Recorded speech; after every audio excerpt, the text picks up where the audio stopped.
Nation. Alright then, what up, ladies and gentlemen? We are back again for another one. Now I want to tell y'all right off the bat, anybody who come into my page, my channel, a new subscriber, and y'all came because of my addiction video, I appreciate y'all for subbing. I appreciate y'all for coming and joining the family, the D Nation. But I want to let you know, I do not just make addiction content. I make all different types of stories. I basically just tell my whole life story of different situations that relate to people into the world. I don't want to just stick to one subject. I want y'all to be able to come here and hear different experiences about everything. Now, y'all didn't vote on relationship at all. I think it was like 2 votes. But I'm going to give it to you anyway. But I promise it's going to be interesting. It's going to be interesting, okay? But without further ado, let's get into it. I go by D-Jack, but you can call me D. So I go extra hard on that hard flow. Call me D. Testing, headphone hitter. Testing, the headphone hitter is here. We're going to start this story at 14 years old. I remember it vividly because this situation happened right before our mom passed. We coming out of our grandma's house because we are moving. We moving out of our grandmother's house. But before we go, we sitting in the car. Our mom just talking to us like, look, y'all, everything looking good. Everything's looking up. I just got the second job. I'm still in school. She was going back to school for her bachelor's. My mom was she was a registered nurse. She was working at MCV. Like I told y'all, my mom was a beast, man. She was a street chick. She was through and through. She ain't play no games. She'll give you them paws. Pop, pop, pop. And she'll go to the hospital and patch you up right after. She was that savage with it. She telling us she just got us some new shoes. She gonna get us some more the next week to come. I'm like, okay, this sounding good. Now we pulling up into our new apartment complex. These apartment complex was called Timber Creek. I ain't gonna lie, I love Timber Creek. The atmosphere of Timber Creek had this nature atmosphere. A bunch of trees around, the nice looking apartments. They had these big old rock boulders sitting on the edge of the apartments. Like it just looked it cool and calm around there. You know what I'm saying? It looked it real good around there. So we pulling up and we see these 2 girls sitting outside our apartment. One of these girls' names is London, and the other girl, I think her name was Shayla. So we getting out the car, we picking up stuff that we can bring in the house, and as I'm walking, we lock eyes for like 2.5 seconds. It's like one of those love at first sight type feels, you feel me? Kevin McCaughey. What's up, Kevin McCaughey? I think that's how you pronounce your name. I'm gonna get back at you on IG after this right here. We start walking into the apartment. I'm looking back as I'm taking it in like, like, because at this time, you know, I'm starting to look a little more handsome. Not gonna lie to you, when I was a child, I used to get passed up by the girls. Now, why is we thinking about girls at that age? We were. Don't know why, but at 7, 8, 9, 10, you know, that's around the time when we first really started looking at girls and started liking girls and having girlfriends. But girls used to pass up on me. Like my ears were super big, I was dark skinned, and then I had my older brother, half Cuban, light skinned, looking all suave. When they see him beside me, the comparison is like, oh no, we gonna choose him. Now I don't know why I didn't end up harming myself as a kid, bro, because I got roasted by girls a lot as a kid. Not gonna lie to you. I can remember one time being in Elkhart middle school, and a girl just looked at me and stood up at the table, at the desk, looked at me like this. You just had to get up for the ugly niggas. Bang, bang. I ain't never heard such a disrespectful comment in my life. If anybody went through a bad puberty stage, it was me. My pimples was crazy, and I used to get the nose joints real bad. It almost looked like boils. They were so big. But later on, my head started shaping up good, making my ears not look too big. Hey, don't be coming for my ears, bro. I'm gonna remember every name in them comments. We outside talking, we chopping it up. I tell her, I say, look, let me help my mom bring the rest of stuff in the house, and when I'm finished, I'll come outside and I'll talk to you. Okay, cool. I'll be right here. Don't take too long. All right, bet. I'll go in the house, taking everything out, the regular move in, move out thing. I get to my room. My brother like, man, that's my bed. Don't touch my bed. Man, I'm not caring about nothing you talking about, older brother bully. My older brother was a bully, straight up. And I ain't gonna lie to you, he was a whole bully out here in these streets. It wasn't until I got older till I started standing up to him. I done beat his ass a few times as a kid, but it was rare. I'm probably 3 in 97 when it come to my older brother, like for real. Like whatever, bro, take the bed. I go throw my stuff down on the bed. I'm opening my box. I change my shoes into some better looking shoes. Like I'm trying to, you know what I mean? Like for real. So I do that and I make my way back outside. When I get out there, I don't see her. I damn near walked upstairs and I see her poke her head out the door. She was like, my mama said I gotta come in the house. You got a cell phone? No. We had no cell phones at the time. When the Razor cell phone hit the streets, that's what time this was. Nah, I think I'll just catch you next time. Okay. So I run back downstairs. I ain't gonna lie, I was a little heartbroken. I was like, goddamn, you know what I'm saying? Like, what the hell? And we start playing tag all week. Like all week we playing tag because she come outside, I'm not there. I come outside, she not there. She done knocked on my door before. You got girls knocking at my door already?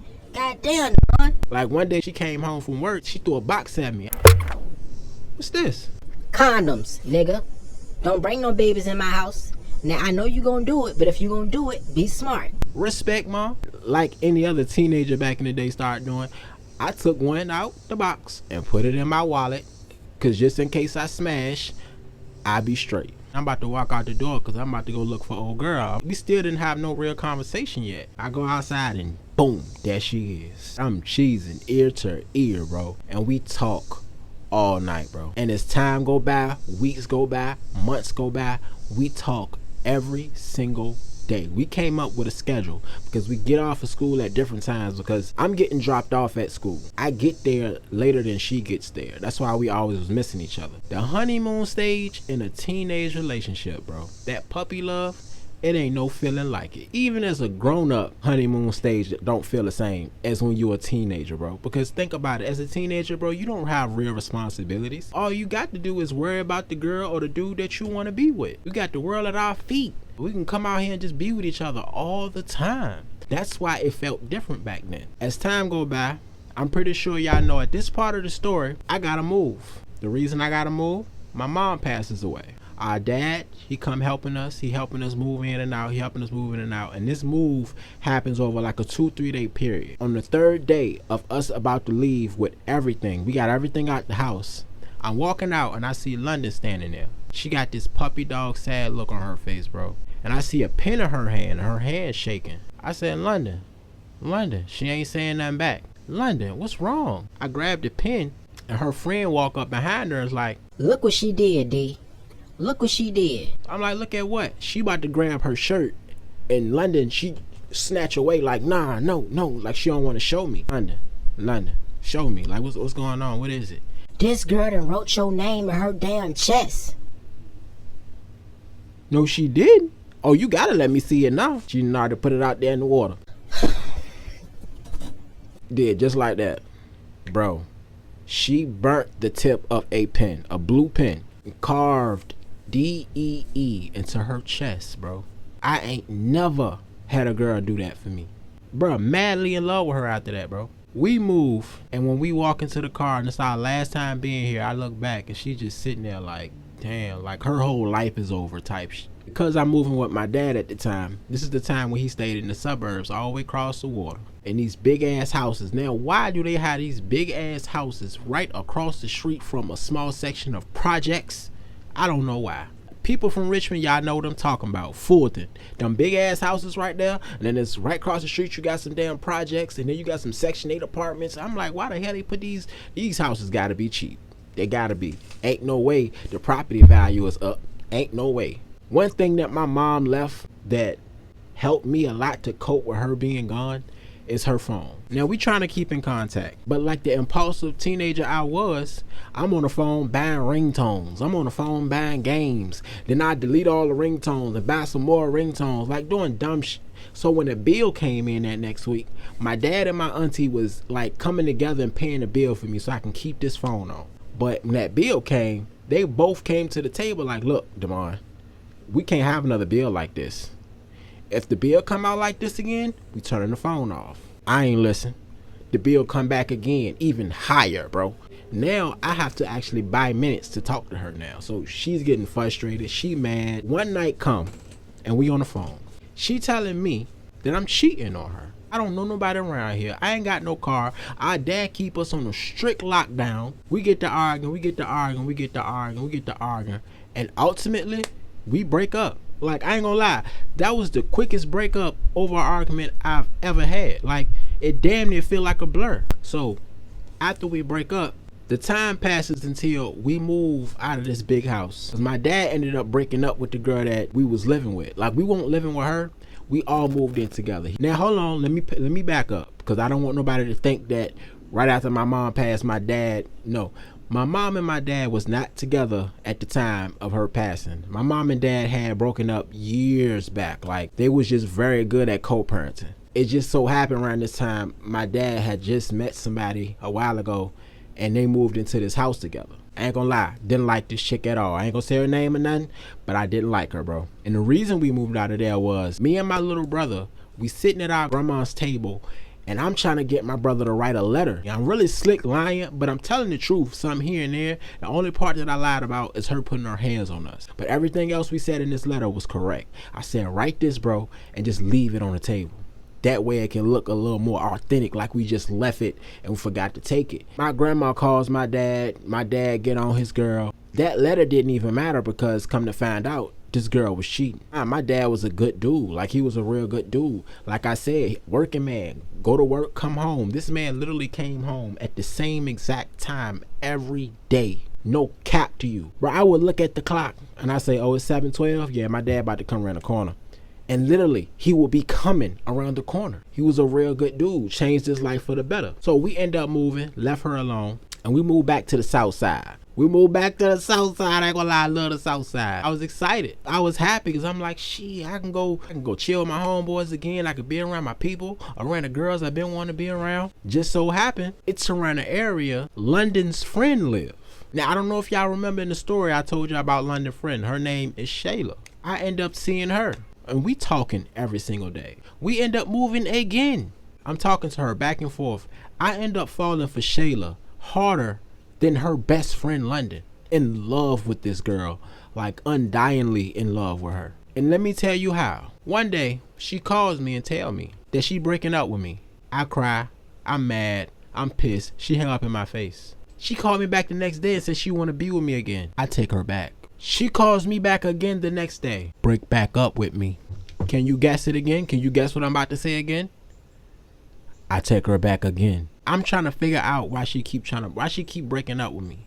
Now, mind you, folks, I want you to put this in your mind. Mind you, I am still talking to other chicks. I still got other girls blowing up my phone. This is around the time Bebo was popping. Do y'all remember Bebo? I know y'all remember Bebo. My Bebo page was off the bruh. I used to get them hearts out the, you know what I'm saying? I had hella girls on Bebo. I had hella girls from school. I had hella girls from in the neighborhood. But I'm still in love with this chick. I got plenty of options. I done passed up on girls because I wanted to be with this chick. The best friend of the chick that broke up with me because she thought I was cheating. So one day I go to my brother's house, and I'm just sitting up there in this room, bro, and I'm just depressed. I got this razor in my hand, and I start carving her name in the dresser. Her name is carved in that dresser forever. To this day, bro, if I go over there, because my grandma's house still right there, my grandma still live there, my brother don't.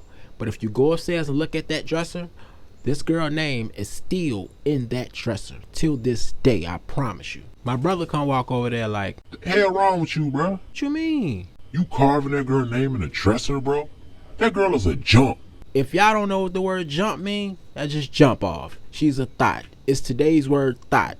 But back then we called girls jumps. And the generation before us called them hoochies. Y'all already know. Man, she ain't no jump, bro. Man, she love me, bro. I love her, bro. Like, she ain't, don't call my girl no jump. Damn near got to fighting over this conversation, bro. My brother laughed it off. So, alright, you gonna see. Oh, I saw. So time go by and I goes back over my brother's house. Through all this time, me and this girl is still talking. I'm still madly in love with this girl. We playing Mortal Kombat. We in the game. The phone ring. My grandma's house got a landline, so you always can see the call ID on the phone when somebody calls. And my brother had one up in his room. I'm right beside the phone. I look at it. I look at the number. Then I take a double take. I look at my brother like, bruh. What? He's still playing the game, cheating and shit, cause you know I ain't paying attention. What, bro? Who that? I said, hold on, bruh. You won, bruh. I grabbed the phone. Hello? Hey, boo. Hey, boo. Yeah, hey, boo. What's up? You don't know who this is, do you? Of course I know who this is, Corey. Stop playing with me. Let me tell y'all something before I finish this conversation. Devastated I was. So I go extra hard on that hard flow. Call me, D.